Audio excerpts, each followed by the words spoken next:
What is emergency fund? Emergency fund, जैसा कि इसके नाम से पता चलता है कि यह एक फंड होता है या अपनी जो भी आपकी सेविंग होती है उसमें से आप कुछ पैसे हर महीने सेव करके अलग से रखते हैं, जो कि नॉर्मली हम यूज़ करते हैं कोई भी इमरजेंसी या कोई भी ऐसी सिचुएशन अचानक से जो आ जाती है उसके लिए।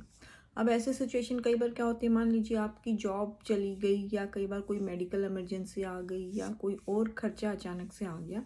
तो अगर आपके पास इमरजेंसी फंड होता है तो इससे बेसिकली क्या होगा कि आपको एक प्रोटेक्शन मिल जाएगा, आपको सेफ्टी नेट मिल जाएगा। और दूसरी इम्पॉर्टेंट बात है कि इससे आपको सबसे अच्छी बात है कि मेंटल पीस मिलेगी। क्योंकि मान लीजिए अगर अचानक से कोई खर्चा आ गया और आपके पास पैसे नहीं हैं, तो ऐसे सिचुएशन में या तो आप क्रेडिट कार्ड का सहारा लेंगे या हाई इंटरेस्ट रेट पर आप लोन वगैरह लेंगे। तो इसलिए ज़रूरी है कि आप एक इमरजेंसी फ़ंड क्रिएट करें।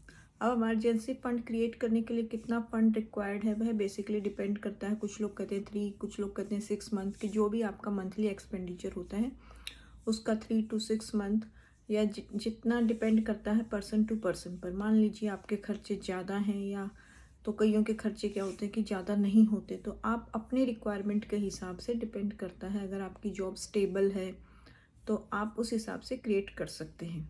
हो सकता है कि स्टार्टिंग में ही आपको बहुत मुश्किल लगे, क्योंकि लगता है कि वैसे ही खर्चे नहीं चल रहे तो हम इमरजेंसी फंड कैसे क्रिएट करें। इसलिए आप स्टार्टिंग में क्या कीजिए कि थोड़े से अमाउंट से स्टार्ट कर दीजिए, चाहे 500 रुपये, 1000 रुपये, और जैसे जैसे लगातार कोशिश कीजिए कि कुछ पैसे बचाने की, और उससे हो सकता है कि आप एक छोटा सा इमरजेंसी फंड क्रिएट कर सकें। और मान लीजिए कल को आपकी सिचुएशन चेंज होती है, आपको अगर जॉब में कोई इंक्रीमेंट मिल गई या कुछ एडिशनल मनी कहीं से भी आपको प्राप्त होती है, तो ऐसे सिचुएशन में आप इमरजेंसी फंड को अपना और बढ़ा भी सकते हैं, क्योंकि टाइम के साथ हो सकता है आपके खर्चे भी बढ़ें।